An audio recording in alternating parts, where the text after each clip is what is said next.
अस्सलाम वालेकुम। पाक जीबी टीवी के साथ मैं हूं इब्रार हुसैन अस्तोरी। नाज़रीन, आज सुप्रीम कोर्ट ऑफ पाकिस्तान में गिलगित बल्तिस्तान के हवाले से एक अहम केस था। उसकी समाअत हुई और चीफ जस्टिस गुलजार अहमद की सरबराही में 3 रुकनी बेंच ने इस केस की समाअत की है। और ये केस बहुत इंपॉर्टेंट केस है। गिलगित बल्तिस्तान के नौजवानों की इस केस पे बहुत ज़्यादा नज़रें हैं, वकला की बहुत ज़्यादा इस केस पे नज़रें होती हैं, अवाम की बहुत ज़्यादा इस केस पे नज़र होती है। वो है ख़ासतौर पर Gilgit Baltistan supreme appellate court में जो गैर मकामी अफराद की भर्तियाँ हैं उसको गैर कानूनी समझ कर कुछ यहाँ पर वकला और बार कौंसल ने यहाँ पर एप्लीकेशन फाइल की हुई सुप्रीम कोर्ट ऑफ पाकिस्तान में। आज उसकी केस की समाअत थी। और मैं यहाँ आपको ये भी बताते चलूँ कि गुज़िश्ता समाअत पर सुप्रीम कोर्ट ऑफ पाकिस्तान ने जो है registrar supreme appellate court Gilgit Baltistan पर इजहार बरहमी किया और उन्हें तौहीन अदालत का नोटिस भी जारी किया था, क्योंकि उन्होंने अदालत के बार बार कहने के बावजूद जवाब जमा नहीं कराया था। तब हम आज समाज शुरू हुई तो चीफ जस्टिस गुलजार अहमद ने सबसे पहले ही यही सवाल किया कि रजिस्ट्रार साहब कहाँ हैं। तो रजिस्ट्रार साहब जो है सुप्रीम कोर्ट के जो बेंच 1 है वहाँ पर रोस्टम के सामने आए और उन्होंने कहा कि मैंने सुप्रीम कोर्ट के जो अहकामात थे उसको मद्देनज़र रखते हुए गुज़िश्ता समाअत के जो तमाम पहलू थे उसका जायज़ा लेकर अपनी रिपोर्ट अदालत में जमा करा दी है। और ख़ास तौर पे जब उन्होंने ये भी कहा कि उस रिपोर्ट के अंदर ये लिखा है कि उनकी जो उनको कोरोना हुआ था, उस कोरोना की वजह से वो अदालत में भी पेश नहीं हुए थे और अपना जवाब भी जमा नहीं करवाया था। तो अदालत ने उनके जवाब को पढ़ा और उसके बाद उनकी जो कोरोना की रिपोर्ट है उस सिचुएशन को देखते हुए उनकी इस्तदा मंजूर की और तौहीन अदालत का मामला निपटा दिया। अब यहाँ पर ख़ास बात, तौहीन अदालत का मामला तो निमट गया। अब दूसरी जानिब यहाँ पर केस की समाअत थी, जो मेन फोकस था, जिसका मकसद था इससे केस की समाअत के दौरान सबसे इम्पॉर्टेंट बात मैं आपको बता दूं कि बदकिस्मती है कि गिलगित बल्तिस्तान का सुप्रीम कोर्ट ऑफ पाकिस्तान में कोई भी केस लगता है तो सारों को एक साथ इकट्ठा किया जाता है, जिसकी वजह से बहुत ज़्यादा साइल और वकला को परेशानी का सबब बनता है।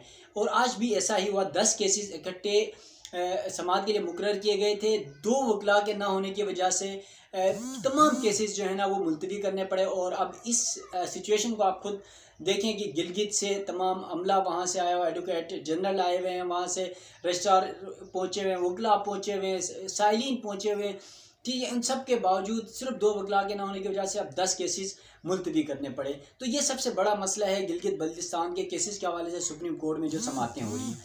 तो अब आज के जो केस का अहवाल है वो मैं आपको बता दूं कि सबसे पहले जो हुआ कि जब केस की समाअत शुरू हुई तो यहाँ पर जो दरख्वास्त गुजार हैं उनके वकील आरिफ चौधरी ने अदालत को बताया कि रजिस्ट्रार ने जो अपना सुप्रीम कोर्ट में जवाब जमा करवाया है उसमें वो सुप्रीम कोर्ट के दायरे इख्तियार को ही नहीं मानते, जिस पर अच्छी खासी बहस भी हुई। जस्टिस एजाजुल हसन ने भी वहाँ पर अपने रिमार्क्स दिए। इसके अलावा जस्टिस मज़ाहिर अली अकबर नकवी ने भी कहा और ख़ास तौर पर चीफ जस्टिस ने कहा कि इस हवाले से हमने जो मामला थे वो गिलगित बल्तिस्तान का जो आईनी हैसियत के हवाले से 2019 का केस था उस पर फैसला दिया है और उसको मद्देनज़र रखेंगे। इसके अलावा उन्होंने बार बार जो वकील आरिफ चौधरी हैं उन्होंने कहा कि 2 वकील नहीं हैं, जो दिगर केसेस हैं तो वो सुने, जिस पर जस्टिस एजाजुल हसन ने कहा कि केसेस तो 10 हैं, लेकिन जो 2 वकला नहीं है उसके अलावा जो दिगर केसेस हैं सब में क्वेश्चन एक ही है कि आईनी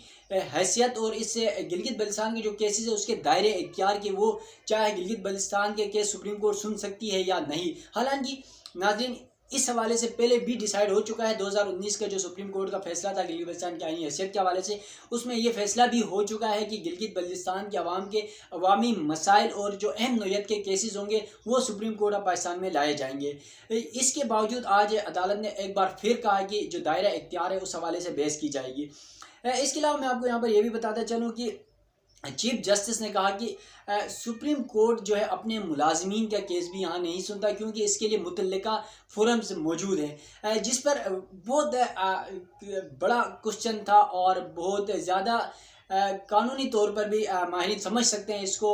उन्होंने जो सुप्रीम कोर्ट के 3 रुकनी बेंच के सामने जो कहा आरिफ चौधरी ने कि गिलगित बल्तिस्तान की जो अदालतें हैं वो आईनी अदालतें नहीं है बल्कि एग्जीक्यूटिव आर्डर के ज़रिए चलने वाली अदालतें हैं, जबकि सुप्रीम कोर्ट ऑफ पाकिस्तान जो है वो आईनी अदालत है। तो इसलिए वो ज़्यादातर फोकस करते हैं कि सुप्रीम कोर्ट ऑफ पाकिस्तान में अपनी एप्लीकेशन फाइल करें ताकि यहाँ से इंसाफ भी मिले। इसके अलावा मैं इस जो आज की समाअत है उसमें एक और इम्पॉर्टेंट आपको बात बताता हूँ। आरिफ चौधरी ने ये भी कहा कि एक जज क्योंकि समाज में बार बार ताख़ीर हो रही है और कहा कि ये एक अरसे बाद इसमें बहुत सारे केसेस मुंसलिक हैं और बहुत बड़े अरसे बाद ये समाज के लिए मुकर्रर हुई है, जबकि एक जो जज हैं गिलगित बल्तिस्तान की अदालत में इस वक्त मौजूद हैं वो 2 महीने बाद रिटायर हो जाएंगे। तो जिस पर चीफ जस्टिस ने कहा कि फ़िलहाल तमाम केसेस को हम मुंसलिक कर रहे हैं और 1 महीने बाद केस की जो केसेस हैं उसकी समाअत के लिए मुकर्रर कर दिए जाएंगे। इसके अलावा लाहौर एसटी में बैठे हुए सलमान अकरम राजा जो वीडियो लिंक के ज़रिए इस समाअत में शरीक थे, उन्होंने यहाँ पर अदालत से गुजारिश की कि जो गिलगित बल्तिस्तान के 2019 का साकिब निसार साहब का फैसला था आईनी हैसियत के हवाले से, उस केस की भी आज समाअत है। तो जिस पर चीफ जस्टिस का आज उस केस की समाअत तो नहीं है, ताहम अगर आप आ गए हैं, आपने वीडियो लिंक के ज़रिए आप शरीक हो गए हैं, तो इस हवाले से हम एक अलग जो है समाअत के लिए मुकर्रर करते हैं। तो सलमान अकरम राजा ने कहा कि इन केसेस से इस केस को अलहदा किया जाए ताकि इसको अलग से सुना जा सके।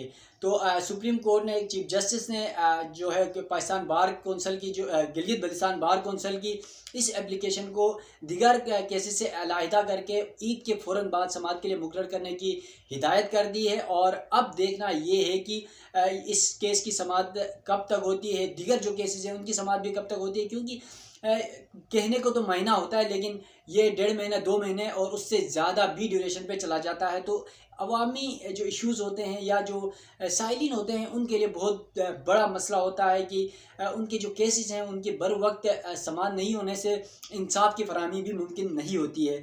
ख़ास तौर पर मैंने यहाँ पर देखा जो साइलिन गिलगित बल्तिस्तान से स्पेशली अपने केसेस के लिए यहाँ पर आए हुए थे, वो आज के इस केसेस के मुलतवी करने के बाद इंतहाई मायूस नज़र आए।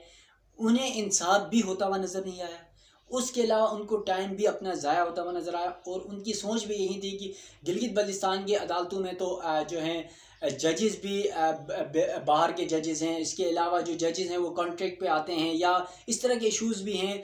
लेकिन जब सुप्रीम कोर्ट ऑफ पाकिस्तान यहाँ पे एक आइनी इदारा है, एक आइनी अदालत है, और वहाँ पर भी अगर इंसाफ के लिए इस तरह ताख़ीर और इस तरह दर बदर की ठोकरें खाना पड़ता है तो ये इंतहाई मुश्किल काम है। और यकीनन ये हर किसी के लिए बहुत ज़्यादा मुश्किल काम है कि गिलगित से यहाँ पर आएँ और उसकी केस की समाअत भी ना हो इखराजात करके।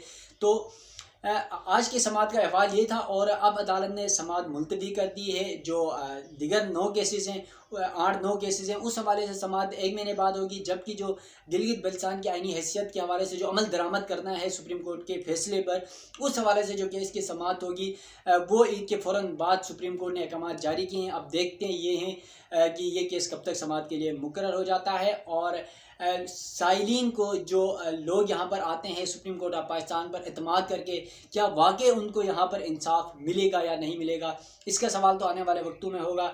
अपने मेज़बान इब्रार हुसैन अस्तूरी को दीजिएगा इजाज़त। अल्लाह हाफिज़।